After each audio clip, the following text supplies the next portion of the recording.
దసర పండుగ నాడు దీపావళి నాడు నరకుడని రాజును ఎదురించలేకనే ఎత్తులతో కృష్ణుడు ఆడజాతికి హాని చెయ్యడని ఆలితో నటించి నరికించే కుజన కొడుకురా.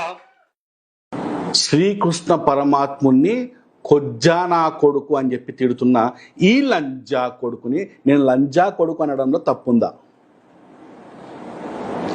అసలు ఈ లంజా కొడుకులకు ఏడికెళ్ళి వస్తుంది ఈ ధైర్యము? ఏడికెళ్ళి వస్తుంది అంటే నీ వల్లే, నా వల్లే, మన వల్లే.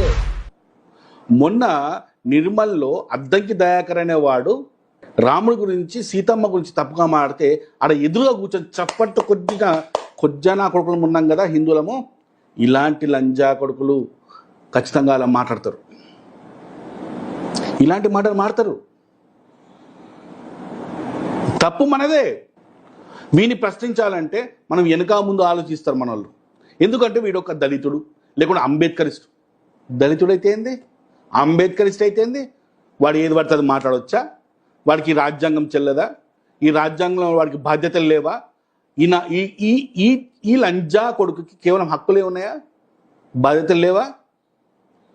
ఈ రాజ్యాంగము